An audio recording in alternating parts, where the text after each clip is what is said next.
Salut à tous, c'est Monsieur Clem. Aujourd'hui, je démarre sur cette chaîne une nouvelle émission du nom de Jump Actu. Vidéo hebdomadaire où l'on va parler du nouveau Weekly Shonen Jump de la semaine et de toutes les activités des séries du Jump. Et aujourd'hui, on va parler du numéro 33-34 de 2021, fêtant les 24 ans de publication de la série One Piece.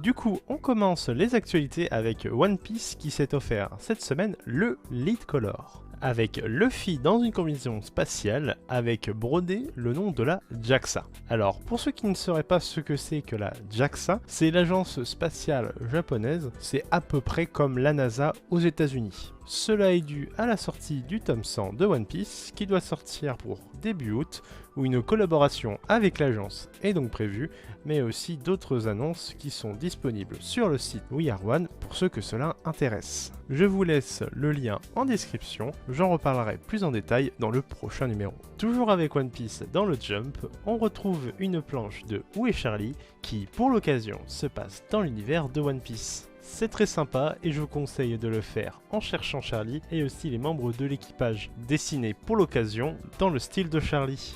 De l'autre côté, on a aussi un poster de One Piece pour célébrer en grande pompe les 24 ans de la série. On a aussi pu avoir plus d'informations sur le film Jujutsu Kaisen 0 avec des chara-design de Panda, Toge Inumaki et Maki Zenin. Le film est prévu au Japon pour le 24 décembre 2021 et adaptera le tome du même nom qui est disponible en France chez Kiyun si vous êtes intéressé. Le Jump a aussi une page sur la saison 2 de Demon Slayer, qui est la suite directe du film, et donc adaptera l'arc dans le quartier des plaisirs, ce qui correspond au tome 9 dans le manga. La saison est prévue pour 2021, aucune date précise n'a encore été communiquée. Le Jump Giga s'offre des pages promotionnelles dans ce Jump. Alors pour ceux qui ne sauraient pas ce que c'est que le Jump Giga, c'est un gros magazine qui sort tous les trimestres avec des one-shots de mangaka sélectionnés par la Shueisha, l'entreprise qui est derrière le Jump. C'est souvent pour les amateurs qui peuvent se faire connaître par ce biais et par la suite être édité dans le magazine Weekly Shonen Jump ou l'Ultra Jump. On peut aussi avoir d'anciens mangaka de la Shueisha, comme par exemple dans ce magazine, on a un one-shot de l'auteur de Yuna de la pension Yoragi, du nom de Shinobu SS. Le Jump Giga est sorti le 26 juillet avec une cover de Gojo, mais aussi un clear file de la cover et des stickers special en bonus. Ce numéro est très spécial aussi puisque l'on a eu un nouveau chapitre d'une des séries cultes du Jump, Kochikame, connu pour sa longévité et son nombre de volumes qui s'étend à 200 volumes. Le chapitre annonce la sortie pour le 4 octobre du volume 201, en sachant que la série avait sorti son dernier volume il y a 5 ans. Dernière information des actualités de ce Jump avec la promotion du one-shot de Tatsuki Fujimoto, connu pour les séries Fire Punch et Chainsaw Man, du nom de Look Back, qui est très intéressant si vous êtes fan de l'auteur, et je vous conseille grandement de le lire. Je vous mettrai un lien dans la description pour le lire légalement. En sachant que ce one-shot sera publié en format relié au Japon le 3 septembre prochain. Avant de passer au classement de la semaine, voici une partie des couvertures des sorties du mois d'août avec le top 7 de Mashle ou le tome 5 de Ayakashi Triangle.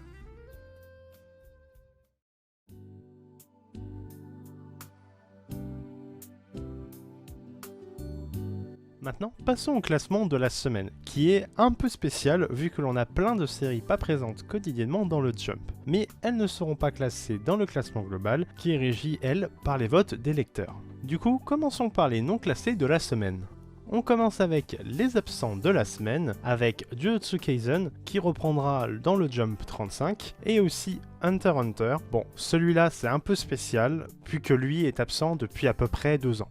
On retrouve Kochikame avec, comme j'ai pu vous dire, un chapitre spécial en rapport avec les JO 2021 qui se déroulent en ce moment au Japon. Dans ce chapitre, on peut même voir Kankichi avec un masque.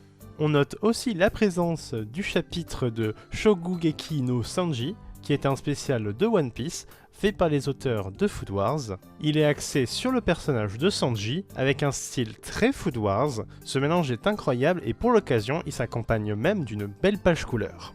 Passons aux séries qui rentreront prochainement dans le classement, avec Neru qui le sera dans 5 chapitres et Red Hood qui le sera dans 5 chapitres. Mais je reparlerai de ce dernier à la fin de la vidéo. Passons aux séries bénéficiant d'une page couleur et qui sont donc exemptées du classement de semaine, avec One Piece qui a eu le lead color, puis aussi My Hero Academia avec une très belle page représentant Tsuyu. Passons au classement et on commence par la fin avec en 14e place la nouvelle série de l'auteur de To Love Ru du nom de Ayakashi Triangle qui est à la fin du magazine, donc une place très dangereuse si la série reste trop longtemps à la fin. Ensuite, à la 13e place, on retrouve Candy Fleury, série qui a du mal à décoller dans les derniers classements, ce qui est très mauvais signe pour la suite de la série. En 12e place, on retrouve la série High School Family. En 11e, la série Sakamoto Days, qui a fait une petite descente cette semaine, mais je pense qu'il en montera assez vite dans le classement prochain. Comme la semaine dernière, Magu-chan consolide sa 10e place encore cette semaine. À la 9e place, on retrouve la série comique Mi-Hero Boko. Le samouraï du clan Joe se place à la 8e place cette semaine, ce qui fait que la série fait l'un de ses pires classements pour le moment, mais le chapitre de cette semaine va sûrement le faire remonter pour le numéro suivant. Mashle se place pile dans la moyenne avec une très bonne 7e place, un peu en dessous de d'habitude, mais la suite promet d'être grandiose.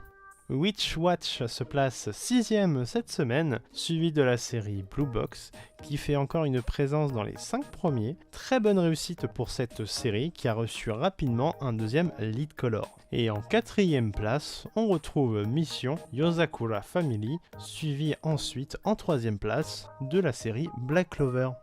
Et les deux séries qui sont sur le podium cette semaine sont Undead Unluck avec une bonne 2e place, série qui a un très bon classement pour une nouveauté de 2020. Et en premier cette semaine, nous avons Dr Stone qui fera une pause pour le prochain jump. Il ne reviendra là que à partir du numéro 36 et 37.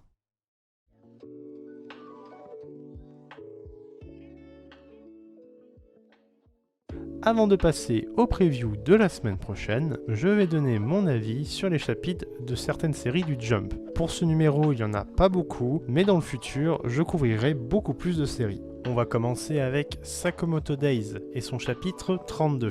Ce chapitre se veut beaucoup plus léger pour contrebalancer avec l'arc du kidnapping de Lu et du passé de Shin sur ses pouvoirs, qui avait commencé dans le chapitre 19. On voit cette semaine la sortie de la famille de Sakamoto au bain public où le gérant va essayer pendant le chapitre de faire la peau à notre protagoniste, ancien tueur à gages. Le chapitre se veut, comme j'ai déjà pu le dire, beaucoup plus léger, mais en gardant toujours son ton très humoristique, ce qui est vraiment une partie très importante de la série. Je place beaucoup d'attentes pour la suite de cette série, en espérant que les prochains antagonistes seront encore plus marquants que les anciens.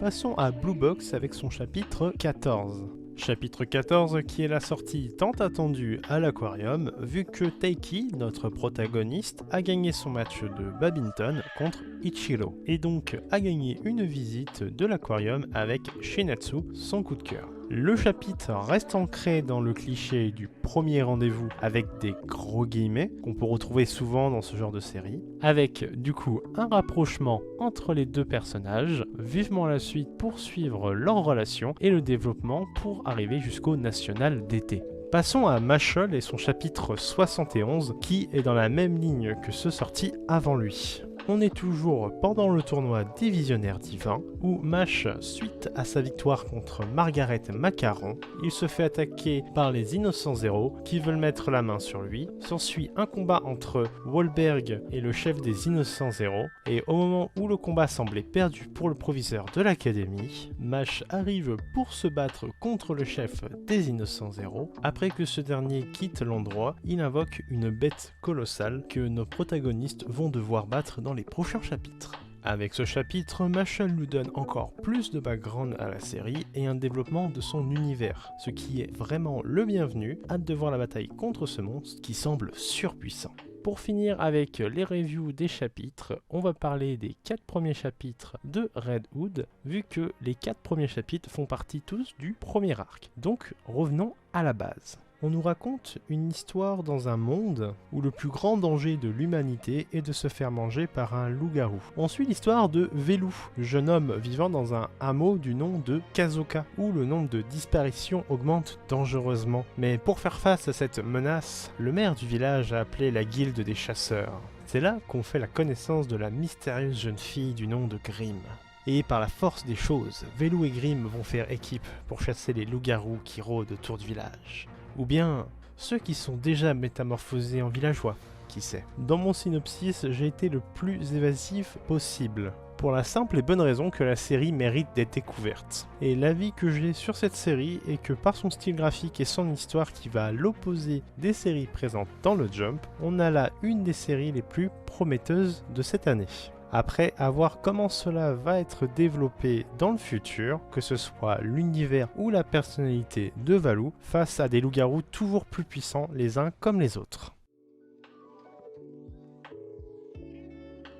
Pour la preview de la semaine prochaine, le prochain numéro aura un lead color par My Hero Academia. Les pages couleurs seront prévues pour la série Undead Unluck et High School Family. Et aussi un one-shot du nom de DC3 par les auteurs derrière The Promised Neverland. Donc hâte de voir ce chapitre et les pages couleurs. Merci d'avoir regardé cette première émission jusqu'à la fin. N'hésitez pas à donner vos avis sur les chapitres de cette semaine ou bien à me donner des suggestions pour améliorer cette émission. Sur ce, portez-vous bien et on se retrouve début août pour le numéro 35 du Weekly Shonen Jump. Salut!